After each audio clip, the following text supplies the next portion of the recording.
8th of class +2 unit first. तो आज हम किसके बारे में बात करेंगे? इलेक्ट्रिकल प्रॉपर्टीज और मैग्नेटिक प्रॉपर्टीज के बारे में सॉलिड्स की। तो सबसे पहले हम क्या करेंगे? इलेक्ट्रिकल प्रॉपर्टीज के बारे में पढ़ेंगे। तो क्या होता है, जो बॉन्डिंग होती है मेटल्स के अंदर वो किस टाइप से होती है? बैंड्स की फॉर्मेशन के साथ होती है। और जो बॉन्डिंग होगी मेटल्स में उसे मॉलिक्यूलर ऑर्बिटल थ्योरी के अकॉर्डिंग हम क्या करते हैं? डिफाइन करते हैं। तो मॉलिक्यूलर ऑर्बिटल थ्योरी में क्या होते हैं? आपके तीन टाइप से क्या होते हैं? ऑर्बिटल्स होते हैं, bonding orbitals, anti bonding orbitals और नॉन बॉन्डिंग ऑर्बिटल्स। तो जो नॉन बॉन्डिंग ऑर्बिटल्स होते हैं उनकी बॉन्डिंग में क्या हुआ है? कोई आपकी कॉन्ट्रीब्यूशन नहीं होती। तो जो एंटी बॉन्डिंग और बॉन्डिंग ऑर्बिटल्स होते हैं वो कैसे होते हैं कि ये है आपके बॉन्डिंग ऑर्बिटल्स और ये एंटी बॉन्डिंग ऑर्बिटल्स। तो बॉन्डिंग ऑर्बिटल्स में पहले इलेक्ट्रॉन फिल होंगे और जो बचे हुए इलेक्ट्रॉन्स होंगे वो फिर एंटी बॉन्डिंग में फिल होंगे। और या फिर क्या होता है कि अगर हम क्या करें, लार्ज अमाउंट ऑफ करंट वगैरह पास करते हैं तो क्या होता है, वो इलेक्ट्रॉन्स हैं जो बॉन्डिंग से किसमें जाते हैं? नॉन बॉन्डिंग में चले जाते हैं। तो इस तरीके से क्या होती है आपकी मॉलिक्यूलर ऑर्बिटल थ्योरी होती है। आपने क्लास +1 में भी इसको क्या है अच्छे से किया हुआ है। तो अब हम क्या बात करते हैं? Electrical conductivity of conductors, insulator और सेमीकंडक्टर्स के बारे में। तो जो इलेक्ट्रिकल कंडक्टिविटी है वो क्या होता है? जैसे बॉन्डिंग और हम एंटी बॉन्डिंग ऑर्बिटल्स के बारे में बात कर रहे थे, तो हमें क्या होते हैं? बैंड्स की फॉर्मेशन होती है। तो वो बैंड्स की फॉर्मेशन क्यों होती है? क्यों? क्योंकि जो मेटल्स होती हैं, मेटल्स क्या होती है? क्लोजली पैक्ड होती हैं। ठीक, तो मेटल के जो पार्टिकल्स होते हैं वो क्या होते हैं? सॉलिड्स है मेटल्स, तो उनके पार्टिकल्स क्लोजली पैक्ड होते हैं। तो जब वो क्लोजली पैक्ड होते हैं तो इस वजह से क्या होगा? अब हम ये लेते हैं कि n नंबर ऑफ क्या है? मॉलिक्यूल्स है मेटल्स के, वो क्या है? एक साथ क्लोजली पैक्ड हैं। तो जब हम उनके बॉन्डिंग और एंटी बॉन्डिंग ऑर्बिटल्स को देखेंगे तो क्या होगा? वो अगर n नंबर ऑफ मॉलिक्यूल्स है मतलब वो बहुत ज्यादा क्या है? क्लोजर है। तो हम क्या होगा उसके अंदर? हम डिस्टिंक्ट जो है हमारा व्यू नहीं ले पाते। Distinct view is not observed. क्या होता है, जैसे जो मेटल्स वगैरह होती हैं उनके पार्टिकल्स में जो क्या होते हैं? बॉन्डिंग और जो एंटी बॉन्डिंग ऑर्बिटल्स होती हैं वो क्या होंगे? उनकी एनर्जी इतनी ज्यादा क्या होती है? पास होती है, या क्या होगी? एनर्जी बहुत ज्यादा होगी, क्योंकि बहुत ज्यादा नंबर ऑफ मॉलिक्यूल्स हम क्या लेके देख रहे हैं। तो इसकी वजह से क्या होता है? हमें क्या मिलेगा? डिस्टिंक्ट व्यू नहीं मिल पाता है। क्यों? क्योंकि जो एनर्जी बैंड्स हैं आपके, सॉरी जो एनर्जी ऑर्बिटल्स हैं वो क्या है? बहुत ज्यादा पास आ जाते हैं। और इस वजह से क्या है? हमें डिस्टिंक्ट व्यू नहीं मिल पाता है। तो उसकी वजह से हमें क्या मिलते हैं? कंटीन्यूअस बैंड मिलते हैं। और हम उन ऑर्बिटल्स को क्या बोलते हैं? बैंड्स बोलते हैं। तो जो bonding orbitals which hold electron, मतलब जो बॉन्डिंग ऑर्बिटल्स होते हैं उनमें आपके क्या होते हैं? इलेक्ट्रॉन्स होते हैं।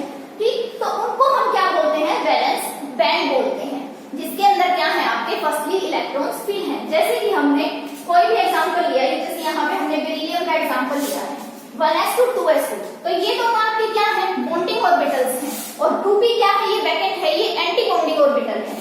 तो इसको हमने क्या बोला? वैलेंस बैंड बोला। और the orbitals in which electrons are shifted, कि जब हम क्या करेंगे? इलेक्ट्रिक करंट पास करवाएंगे तो क्या होगा? इलेक्ट्रिसिटी थोड़ी पास करवाएंगे इनके अंदर से, बेरिलियम मेटल के अंदर से, तो क्या होगा? जो आपके एक ये इलेक्ट्रॉन्स है 2s के क्या होंगे? 2p में शिफ्ट हो जाएंगे। 2s के इलेक्ट्रॉन 2p में शिफ्ट हो जाते हैं। तो उस तरह के बैंड को क्या बोलते हैं? हम कंडक्शन बैंड बोलते हैं। वैलेंस बैंड जिसमें क्या है? इलेक्ट्रॉन्स होते हैं पहले होल्ड कर रखे होते हैं। और वो कंडक्शन बैंड कौन सी? जिसमें क्या होते हैं? आपके इलेक्ट्रॉन शिफ्ट हो गए जाते हैं जब हम इलेक्ट्रिक करंट पास करते हैं। तो अब क्या है? हम इलेक्ट्रिक कंडक्टिविटी के बारे में बात कर रहे हैं, कंडक्टर, इंसुलेटर और सेमीकंडक्टर्स की। क्या होता है कि वैलेंस बैंड है और कंडक्शन बैंड है। तो जो आपके कंडक्टर्स होंगे वो क्या होते हैं? उनके अंदर से क्या है?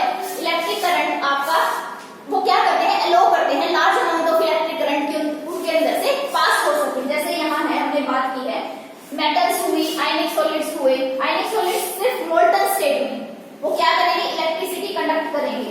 तो जो कंडक्टर्स होंगे वो क्या करते हैं? Large amount of current to pass through them, वो अलो करते हैं कि उनके अंदर से large amount of current pass हो सके। तो क्या होंगे? जो इलेक्ट्रॉन्स होते हैं वो क्या है? जल्दी से क्या चले जाते हैं? वैलेंस शेल से। जैसे यहाँ 2 इलेक्ट्रॉन्स हैं तो ये वैलेंस बैंड से जाके किसमें जाएगा? सीधा कंडक्शन बैंड में चला जाएगा। और क्यों जाता है वो? क्योंकि जो कंडक्शन बैंड और वैलेंस बैंड है उसके बीच में जो गैप है वो बिल्कुल ही नहीं होता है, या फिर क्या होता है, बहुत नेग्लिजिबल होता है।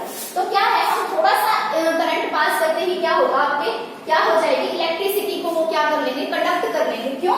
क्योंकि क्या है, जो बैलेंस बैंड है और कंडक्शन बैंड है उसके बीच में क्या है, आपका गैप बहुत कम होता है कंडक्टर्स के अंदर, इसलिए वो क्या करते हैं, गुड कंडक्टर ऑफ इलेक्ट्रिसिटी होते हैं। तो ये है कि कैसे है, मेटालिक जो कंडक्टर्स होते हैं वो क्या होते हैं, उनमें कंडक्शन और बैलेंस बैंड के बीच में जो गैप होता है वो क्या होता है, नेग्लिजिबल होता है।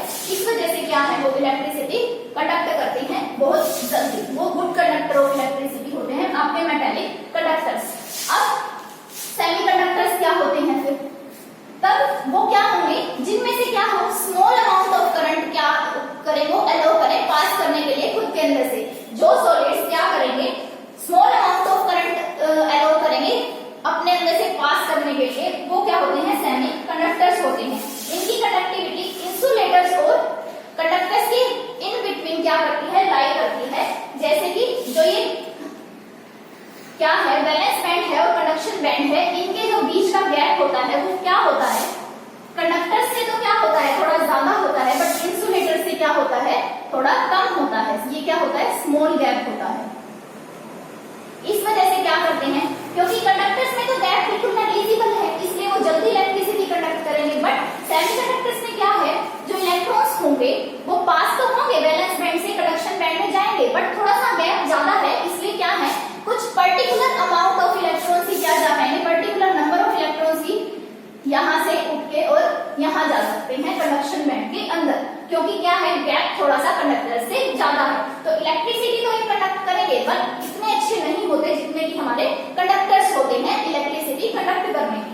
अब आता है इंसुलेटर्स। इंसुलेटर्स क्या होते हैं, इनमें क्या होता है, जो वैलेंस बैंड और कंडक्शन बैंड के बीच का जो गैप होता है वो बहुत ही लार्ज होता है, बहुत ज्यादा होता है, और इसे हम क्या बोलते हैं, फॉरबिडन जोन बोलते हैं। मतलब जो बैलेंस आपके बैंड के अंदर इलेक्ट्रॉन्स हैं वो क्या होंगे, कंडक्शन बैंड तक नहीं जा पाएंगे, हमें क्या करनी पड़ेगी, extra large amount of energy देनी पड़ेगी, जो सही नहीं है।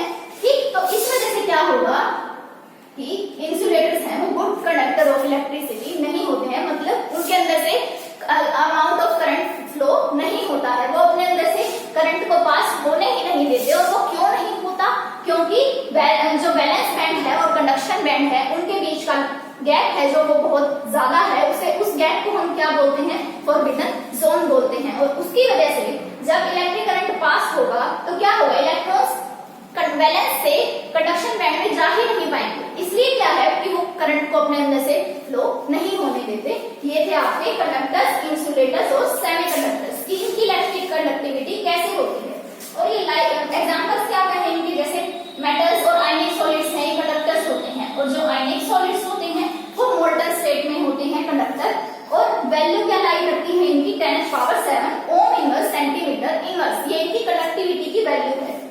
इंसुलेटर्स होते हैं जैसे वुड, रबर एक्सेट्रा, इनके अंदर से क्या होगा, इलेक्ट्रिक करंट पास नहीं होगा, और इनकी कंडक्टिविटी है जो वो लाई करती है 10⁻⁻10 से 10⁻⁻20, मतलब बहुत ही ज्यादा क्या है, लो है कंडक्टिविटी की वैल्यू। ऐसे ही सेमीकंडक्टर की कंडक्टिविटी लाई करती है कंडक्टर्स और इंसुलेटर्स के इन बिटवीन, और इनकी वैल्यू क्या होती है 10⁻⁻6 to 10⁻⁴, मतलब कंडक्टर से तो कम और इंसुलेटर से ज्यादा। तो जो इलेक्ट्रिक कंडक्टिविटी है वो होती कैसे है, तो क्या होता है उसके अंदर, जो मेटल्स हैं हमारे सॉलिड्स हैं उनके अंदर इलेक्ट्रिक कंडक्टिविटी आती कैसे है, by applying electric current movement of electrons occurs from occupied to unoccupied band. क्या होगा, जब हम क्या करेंगे, इलेक्ट्रिक करंट पास करेंगे कहां से, उस मेटल या जो हमारा गिवन सॉलिड है उसके अंदर से, तो क्या होगा, किसी भी मेटल या किसी भी आप एलिमेंट को क्या दोगे, जब इलेक्ट्रिक करंट पास कराओगे तो जो उसके इलेक्ट्रॉन्स हैं वो मूव करना शुरू कर देंगे, तो वो मूव करके कहां जाएंगे, जो ऑक्यूपाइड ऑर्बिटल्स हैं, मतलब जो आपके क्या है फील्ड ऑर्बिटल्स हैं, वहां से उठ के कहां जाएंगे, जंप करके अनऑक्यूपाइड ऑर्बिटल्स में। और ऑर्बिटल्स को हमने मॉलिक्यूलर ऑर्बिटल थ्योरी के अकॉर्डिंग क्या लिया था, बैंड लिया था। तो ऑक्यूपाइड बैंड से अनऑक्यूपाइड बैंड के अंदर जाएंगे, इलेक्ट्रॉन्स मूव करेंगे, ठीक है, पूरे आपके जो 3D स्पेस होता है आपका मेटल का, उसके अंदर मेटल के अंदर क्या करेंगे, मूव करेंगे इलेक्ट्रॉन, और इस वजह से क्या होगा, मेटल्स के अंदर इलेक्ट्रिक करंट पास होगा। मेटल्स क्या करेंगे, इलेक्ट्रिसिटी कंडक्ट करेंगे। तो ये थी आपकी इलेक्ट्रिक कंडक्टिविटी। कैसे कि हमने इलेक्ट्रिक करंट क्या किया, पास किया, मूवमेंट ऑफ इलेक्ट्रॉन्स हुई, और जो ऑक्यूपाइड ऑर्बिटल से इलेक्ट्रॉन अनऑक्यूपाइड बैंड के अंदर गए, मतलब बैलेंस बैंड से कंडक्शन बैंड के अंदर गए, और इलेक्ट्रॉन क्या करेंगे, मूव करेंगे, और इसकी वजह से क्या होगा, इलेक्ट्रिक करंट आपका पूरी थ्रू आउट द मेटल क्या करेगा, पास करेगा, रन करेगा। जैसे बेरिलियम है, देखने में तो हमें क्या लगता है, अगर बेरिलियम हम मेटल ले रहे हैं, कोई सिंपल रखी हुई है, तो क्या होगा, 1s2 2s2 ये कंफिगरेशन होती है बेरिलियम की, मतलब तो इसके अंदर क्या है, इलेक्ट्रॉन की कोई मूवमेंट नहीं हो रही है। बट जब आपने क्या किया, इलेक्ट्रिक करंट पास कराया, तो क्या होगा, जो 2s के इलेक्ट्रॉन्स हैं, यहाँ पे जैसे इलेक्ट्रॉन्स हैं, वो क्या करेंगे, एक इलेक्ट्रॉन उठेगा 2p में जाएगा, फिर दूसरा उठेगा 2p में जाएगा।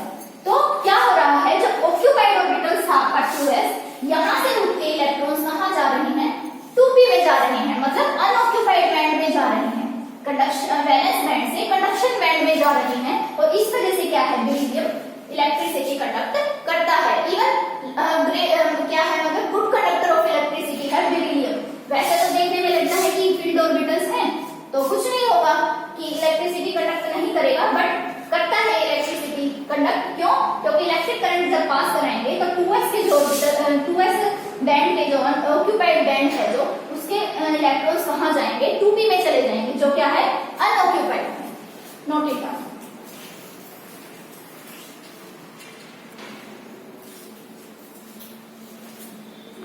सो स्टूडेंट्स, अब हम बात करेंगे इंट्रिंसिक और एक्सट्रिंसिक सेमीकंडक्टर्स के बारे में। तो होता क्या है, जो इंट्रिंसिक सेमीकंडक्टर्स होते हैं वो बनते कैसे हैं, जो आपके इंसुलेटर्स होते हैं उनमें क्या होता है कि वो अपने अंदर से क्या है, इलेक्ट्रिसिटी पास नहीं होने देते, अपने अंदर से क्या है, जो करंट का फ्लो है उसे क्या करते हैं, ब्लॉक करते हैं। बट अगर हम क्या करें, लार्ज अमाउंट ऑफ करंट पास करें उनके अंदर से, एक्सेस अमाउंट ऑफ करंट, या फिर क्या करें, उन्हें इलेक्ट्रोमैग्नेटिक रेडिएशन से इररेडिएट करवाएं, तो क्या होगा, वो जो उनके इलेक्ट्रॉन्स हैं वो क्या करेंगे, बैलेंस बैंड से कंडक्शन बैंड में क्या कर जाएंगे, जंप कर जाएंगे।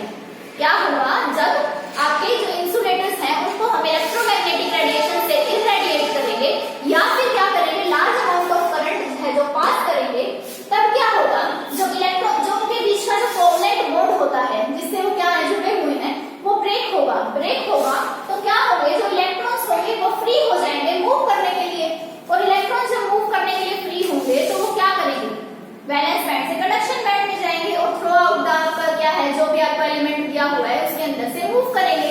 तो इसलिए क्या होता है, इंसुलेटर्स भी इलेक्ट्रिसिटी कंडक्ट कर सकते हैं और बिहेव कर सकते हैं सेमीकंडक्टर्स की तरह। कब? जब क्या करें, हम उन्हें इलेक्ट्रोमैग्नेटिक रेडिएशन या लार्ज अमाउंट ऑफ करंट से क्या करवाएं, उसके अंदर से पास करवाएं। जैसे कि हमने एक एग्जांपल लिया है, ये ग्रुप नंबर 14 का एलिमेंट लिया है हमने, सिलिकॉन। तो क्या हुआ, जब हमने क्या किया, इलेक्ट्रोमैग्नेटिक रेडिएशन या लार्ज अमाउंट ऑफ करंट इसके अंदर से पास कराया, तो जो इसके बीच का यहाँ पर जो ये बॉन्ड था, ये कोवलेंट बॉन्ड था, ये क्या हुआ, ब्रेक हुआ। तो ये क्या हुए, इलेक्ट्रॉन्स फ्री हो गए यहाँ से मूव करने के लिए। तो ये इलेक्ट्रॉन्स फ्री हुए तो इसका मतलब क्या करेंगे, ये मूव करेंगे, और इलेक्ट्रॉन्स क्या होते हैं आपके, इलेक्ट्रिक सिटी को कंडक्ट करने का एक क्या है, वो पर्पस है उनका, कि जब वो इलेक्ट्रॉन मूव करते हैं तो क्या होता है, इलेक्ट्रिसिटी कंडक्ट होती है। तो इस तरीके से मूव होते हैं आपके इंट्रिंसिक सेमीकंडक्टर्स की। जब इंसुलेटर्स के अंदर से हम क्या करेंगे, इररेडिएट करवाएंगे उन्हें इलेक्ट्रोमैग्नेटिक रेडिएशन से, तो क्या होता है, जो उनके बीच का कोवलेंट बॉन्ड है वो ब्रेक होगा, और इलेक्ट्रॉन्स क्या करेंगे, मूव करेंगे और इलेक्ट्रिसिटी कंडक्ट करेंगे। अब इन एक्सट्रिंसिक सेमीकंडक्टर क्या होते हैं, तो एक्सट्रिंसिक सेमीकंडक्टर्स होते हैं जब हम क्या करें, इंसुलेटर्स के अंदर कुछ इंप्योरिटीज ऐड कर दें। क्या?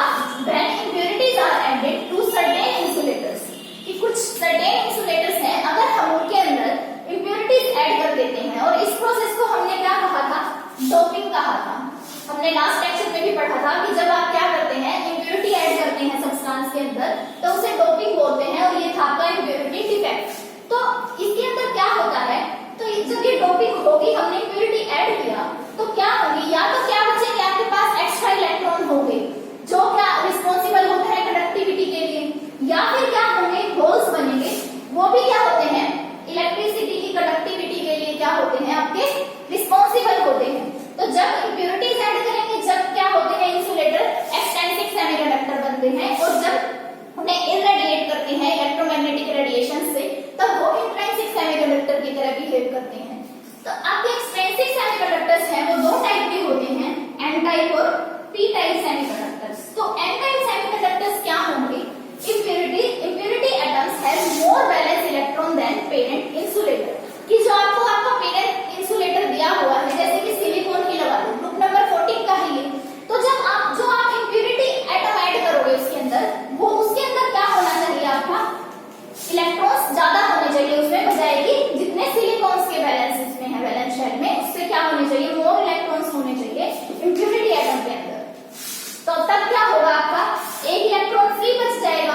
Side semiconductor. ये क्या होते हैं, जब आपका इम्प्योरिटी एलिमेंट है जो, उसमें क्या हो, लेस नंबर ऑफ इलेक्ट्रॉन हो पेरेंट इंसुलेटर से।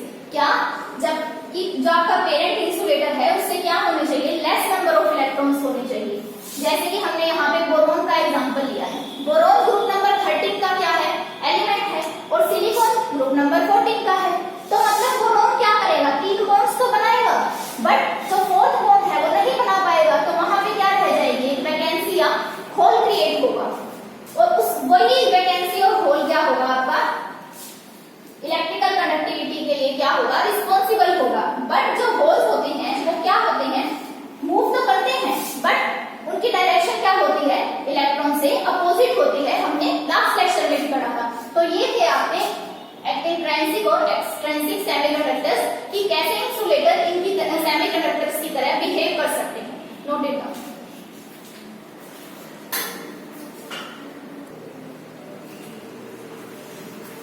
सो स्टूडेंट्स, अब हम बात करेंगे सॉलिड्स की मेटालिक प्रॉपर्टीज के बारे में। तो क्या किस टाइप से होते हैं solids, paramagnetic, diamagnetic, ferromagnetic, anti ferromagnetic और फेरीमैग्नेटिक। ठीक, तो जो पैरामैग्नेटिज्म प्रॉपर्टी है वो कब होती है सॉलिड्स के अंदर, जब these are attracted by magnet due to all unpaired electrons with parallel spin। मतलब ये किन सॉलिड्स में होते हैं, जो पैरामैग्नेटिक सॉलिड्स क्या होते हैं, जब क्या होंगे, हम एक्सटर्नल कोई मैग्नेट उनके पास लेके जाएं, मतलब हम एक्सटर्नल मैग्नेटिक फील्ड अप्लाई कर रहे हैं, तो क्या होगा, जो सभी इलेक्ट्रॉन्स हैं वो क्या करेंगे, अपनी स्पिन को एक पैरेलल डायरेक्शन में कर लेंगे। जैसे कि एग्जांपल्स हैं इनके, आयरन है, निकिल है, कोबाल्ट है। क्या होगा, ये मैग्नेट से अट्रैक्ट तो होंगे जब हम मैग्नेट को पास लेके जाएंगे। क्यों, क्योंकि जो सभी इलेक्ट्रॉन्स हैं अनपेयर्ड हैं और वो क्या है, पैरेलल स्पिन में क्या कर रही हैं, अपनी लाइफ कर रही हैं। लेकिन जब हम मैग्नेटिक फील्ड को रिमूव कर देंगे तभी इनका मैग्नेटिक कैरेक्टर भी क्या हो जाता है, खत्म हो जाता है। ये अपना मैग्नेटिक कैरेक्टर लॉस्ट कर देते हैं जब हम मैग्नेट को इनसे दूर लेके जाएंगे, मतलब एक्सटर्नल मैग्नेटिक फील्ड को रिमूव कर देंगे। अब आता है डायमैग्नेटिक सब्सटेंस। तो ये क्या होते हैं, ये रिपेल करते हैं, कैसे, एक्सटर्नल मैग्नेटिक फील्ड से। एक्सटर्नल जब हम मैग्नेटिक के पास लेके जाएंगे तो क्या होगा, ये क्या करेंगे, मैग्नेट से रिपेल होंगे। क्यों, क्योंकि इसके अंदर सभी क्या होते हैं, पेयर्ड अप इलेक्ट्रॉन्स होते हैं और जो क्या होते हैं, अपोजिट स्पिन के होते हैं। तो इसके एग्जांपल है टाइटेनियम ऑक्साइड और NaCl एक्सेट्रा। और भी एग्जांपल्स ले सकते हो कोई भी। अब आते हैं फेरोमैग्नेटिक सब्सटेंस। तो ये क्या होते हैं, जैसे कि निकिल है, गैडोलिनियम है, क्रोमियम ऑक्साइड है। तो ये इस तरह के सब्सटेंस हैं, ये क्या होते हैं, मैग्नेटिक फील्ड से अट्रैक्ट होते हैं बहुत ज्यादा स्ट्रांगली। जैसे पैरामैग्नेटिक सब्सटेंस हैं, वो भी क्या होते हैं, मैग्नेट से अट्रैक्ट होते हैं, बट उनका मैग्नेटिक कैरेक्टर क्या हो जाता है, लूज हो जाता है जब हम उस मैग्नेटिक फील्ड को हटा देते हैं। बट फेरोमैग्नेटिक सब्सटेंस में क्या होते हैं, ये मैग्नेट से बहुत ज्यादा स्ट्रांगली अट्रैक्ट हो जाते हैं। और इस वजह से क्या होगा, जब आप मैग्नेटिक फील्ड को रिमूव करोगे तो भी वो क्या होगा, उसके अंदर मैग्नेटिक कैरेक्टर है वो रहेगा, मतलब वो परमानेंटली मैग्नेटाइज भी हो जाते हैं। कि जब एक्सटर्नल मैग्नेटिक फील्ड हटाया तो भी उनके अंदर मैग्नेटिक फील्ड एज सच रहेगा। और होता कैसे है इसके अंदर, metal group together as domains. मतलब जो ये मेटल्स हैं वो क्या करेंगे, अपने आप को ग्रुप, अपना ग्रुप बना लेंगे सभी मेटल्स छोटे छोटे रीजन्स के अंदर। ठीक है, और उन स्मॉल रीजन्स को क्या बोलते हैं, डोमेन्स बोलते हैं। जो मेटल हैं वो क्या कर लेंगे, ग्रुप्ड हो जाएंगे एक साथ छोटे छोटे रीजन्स के अंदर, जिन्हें हम डोमेन बोलते हैं। और तो हर एक जो डोमेन है वो एक्ट करती है आपके मैग्नेट की तरह। तो in the magnetic field each domain gets oriented in the direction of magnetic field. तो जो डोमेन बनी है मेटल ने खुद को क्या किया है, छोटे छोटे रीजन्स में क्या किया है, ओरिएंट किया है, एक साथ ग्रुप टुगेदर किया है, तो उसको हमने डोमेन बोला। और वो डोमेन क्या है, मैग्नेट्स की तरह एक्ट करेंगी।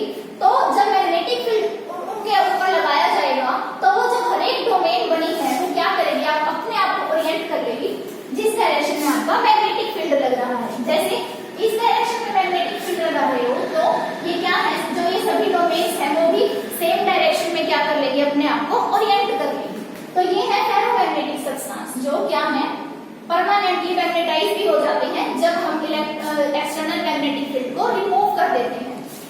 अब आता है एंटी फेरोमैग्नेटिक, ये क्या होते हैं? इसमें भी क्या होगा, डोमेन्स ही होंगी, वो अपने आप को क्या करेंगी, अलाइन करेंगी, बट इसके अंदर क्या करेंगी, अलाइन, म्यूचुअल कैंसिलिंग हो जाएगी उन डोमेन्स की। क्यों? क्योंकि अपोजिट डायरेक्शन में वो क्या करेंगी, अलाइन करेंगे एक दूसरे के साथ की। जैसे एक डोमेन ऐसे है तो दूसरी डोमेन उससे अपोजिट डायरेक्शन में होगी, तीसरी डोमेन फिर ऐसे होगी, फोर्थ डोमेन, तो ये एक दूसरे को क्या कर रही है, कैंसिल आउट कर रही है। तो इसके अंदर भी क्या होगा, डोमेन बनेगी, मैग्नेटिक फील्ड लगाया, डोमेन्स की फॉर्मेशन होगी, बट इसके अंदर सभी डोमेन्स क्या करेंगी, पैरेलल नहीं होंगी मैग्नेटिक फील्ड के, इसके अंदर क्या करेंगी, अपोजिट डायरेक्शन में होंगी और इक्वल नंबर की फॉर्मेशन करेंगी। जैसे एक डोमेन अगर ऐसे है तो दूसरी ऐसे, तीसरी ऐसे, फोर्थ ऐसे, तो क्या हो जाएगी, म्यूचुअल कैंसिलिंग हो जाएगी डोमेन्स की, अलाइनमेंट की। अब आते हैं फेरोमैग्नेटिक सब्सटेंस, वो क्या होते हैं, इनमें क्या होता है, पैरामैग्नेटिज्म, सॉरी फेरीमैग्नेटिज्म कैसे आता है, ये है फेरो और ये है फेरी, तो आपको इसका डिफरेंस पता होना चाहिए। कैसे आएगा ये, it is due to the alignment of domain in parallel and opposite directions in the unequal numbers. मतलब जैसे यहाँ एंटी फेरोमैग्नेटिक में भी डोमेन क्या कर रही है, पैरेलल और एंटी पैरेलल जा रही है मैग्नेटिक फील्ड की, बट इक्वल नंबर है, तो इस वजह से क्या हो रही है, म्यूचुअल कैंसिलेशन हो रही है।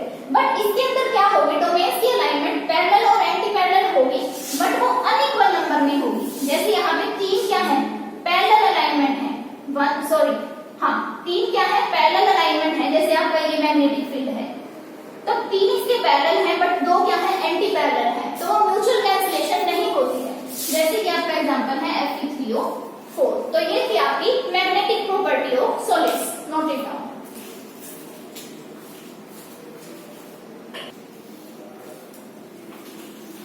सो स्टूडेंट्स, अब हम पढ़ते हैं टेट्राहेड्रल वॉइड और ऑक्टाहेड्रल वॉइड के बारे में। ये एक छोटा सा टॉपिक था, आपका बीच में मिस हो गया था। तो टेट्राहेड्रल वॉइड क्या होते हैं, triangular void is formed by 3 spheres of a layer. कैसे कि जब हमने क्या की थी, वो लेयर्स अरेंज की थी, ठीक है, आपके क्यूबिक सॉलिड्स की, तो उसके अंदर क्या था, अगर आपकी क्या हो, एक लेयर में 3 स्फीयर्स हैं, तो ये देखो क्या बन रहा है यहाँ पे, ये ऐसे 3 स्फीयर्स हैं, तो ये कैसे, इसके ऊपर क्या हो, एक और क्या हो, स्फीयर रखा हो, या फिर इसके जो ये लेयर है इसके नीचे हो, या फिर इसके ऊपर हो, 3 क्या है स्फीयर्स एक लेयर के अंदर, उसके ऊपर क्या हो, एक स्फीयर रखा हो, या फिर उसके नीचे एक स्फीयर रखा हो, तो इस तरह का आपका ट्रायंगुलर वॉइड बनता है, जिसे हम कहते हैं टेट्राहेड्रल वॉइड। वैसे तो क्या है कि ट्रायंगुलर शेप आ रही है, लेकिन ट्रायंगुलर शेप का मतलब ये नहीं है कि 3 स्फीयर्स हैं, क्या है इसके अंदर 4 स्फीयर्स से मिलके ये क्या है, बनता है टेट्राहेड्रल वॉइड। कैसे कि 3 स्फीयर्स तो ये है और एक क्या है उसके ऊपर है और एक स्फीयर उसके नीचे है, तो जो रेडियस होती है टेट्राहेड्रल वॉइड की, वो क्या होती है 22.5% ऑफ स्फीयर की, जो आपका क्या है स्फीयर दे रखा है आपको, उसकी क्या होती है 22.5% होता है आपका रेडियस टेट्राहेड्रल वॉइड का। अब इन CCP and SCP arrangement, each sphere is in contact with 3 spheres in the layer above or below it, कि जो 3 स्फीयर के कांटेक्ट में एक स्फीयर और रहेगा, या तो वो बिलो या फिर उस लेयर के अबव रहेगा, तो इस वजह से टेट्राहेड्रल वॉइड दो हो सकते हैं, या तो जो स्फीयर ऊपर है उसकी वजह से, या फिर जो स्फीयर नीचे है उसकी वजह से। तो जितने नंबर ऑफ स्फीयर्स होंगे उसका डबल क्या होता है आपका टेट्राहेड्रल वॉइड होता है। n क्या है, नंबर ऑफ स्फीयर्स, ठीक, तो कोऑर्डिनेशन नंबर क्या होता है 4 होता है टेट्राहेड्रल वॉइड का। अब आता है ऑक्टाहेड्रल वॉइड, इसके अंदर क्या होगा, 3 spheres are arranged at the corners of equilateral triangle. कैसे कि 3 स्फीयर्स हैं, ये ऐसे अरेंज हैं, और 3 ही स्फीयर्स क्या हो, इसके ऊपर अरेंज हो, कैसे अपोजिट डायरेक्शन के अंदर, ऐसे क्या हो कि 3 स्फीयर ऐसे हैं, तो दूसरा स्फीयर कैसे हो, ऐसे हो, मतलब अपोजिट डायरेक्शन में हो। तो जैसे ये एक ट्रायंगल बन रही है 3 स्फीयर से, एक स्फीयर यहाँ, एक यहाँ और एक यहाँ, तो दूसरी ट्रायंगल कैसे बनेगी, ऐसे अपोजिट बनेगी, तो हमें क्या मिलता है, स्टार शेप्ड होता है ये ऑक्टाहेड्रल वॉइड। इस तरह का वॉइड बनेगा आपका कि 3 स्फीयर ऊपर और 3 स्फीयर उसके नीचे, बट क्या है, दोनों अपोजिट डायरेक्शन में है, दोनों लेयर्स में 3 स्फीयर्स। तो रेडियस क्या होगी ऑक्टाहेड्रल वॉइड की 41.4% ऑफ द स्फीयर, और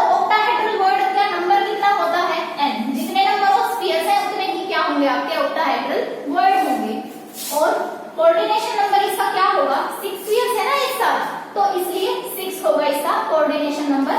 और जो ऑक्टाहेड्रल वर्ड है वो ग्रेटर होता है टेट्राहेड्रल वर्ड से, ठीक, जो उसका स्पेस है, एरिया है, वो क्या होता है टेट्राहेड्रल वर्ड से ज्यादा होता है। But number of octahedral word क्या होती है, टेट्राहेड्रल वर्ड से कम होते हैं। मतलब अगर आपकी एससीसी अरेंजमेंट है तो हमें पता था नंबर ऑफ स्फीयर्स वाले रेड सेल कितने होते हैं, 4 होते हैं। तो इसमें टेट्राहेड्रल वर्ड क्या होगा, 2n, मतलब 2 into 4 is equal to 8। लेकिन ऑक्टाहेड्रल वर्ड इसमें कितने होंगे, n, मतलब 4 ही होंगे जितने आपके नंबर ऑफ स्फीयर्स पर एटम होते हैं। अब आता है रेडियस रेशियो। तो जो आपका आयनिक क्रिस्टल है उसके सीसीपी अरेंजमेंट में क्या होते हैं, कैटायन, आयनिक से मतलब हुआ cations plus anions, C positive और एनायन नेगेटिव, ठीक।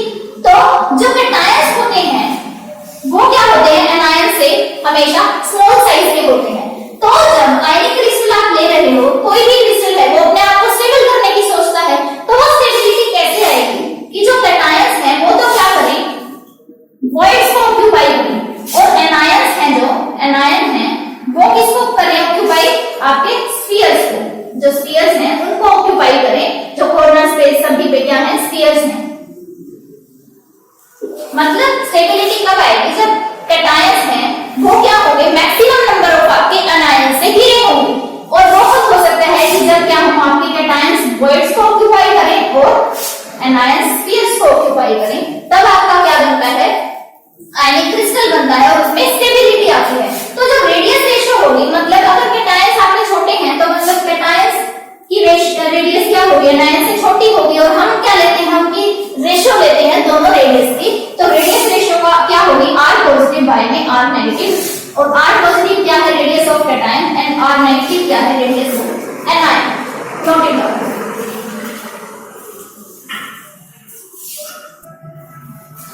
सो स्टूडेंट्स, जो आपकी रेडियस रेशियो है अगर वो 0.155 से 0.223 तक है, तो इसका मतलब क्या है, कोऑर्डिनेशन नंबर 3 है, और आपका आयनिक क्रिस्टल की शेप क्या होगी, ट्रायंगुलर होगी। अगर आपकी रेडियस रेशियो कहां से 0.223 से 0.414 तक है, तो आपका क्या होगा, कोऑर्डिनेशन नंबर 4 होगा, और क्या होगा, टेट्रा हेड्रल होगी आपकी आयनिक क्रिस्टल की स्ट्रक्चर।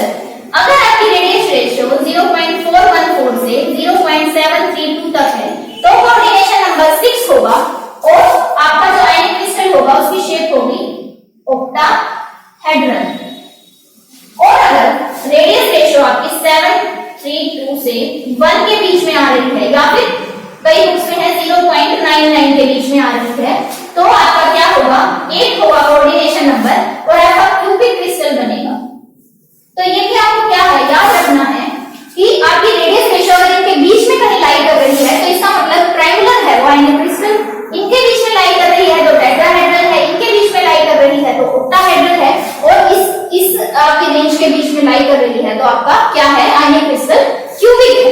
तो यहाँ आपकी फर्स्ट यूनिट कंप्लीट होती है। आपको इसकी एक्सरसाइज करके देखनी है कि आपको इवैल्यूएट करना है कि कितना कुछ आपको समझ में आया है।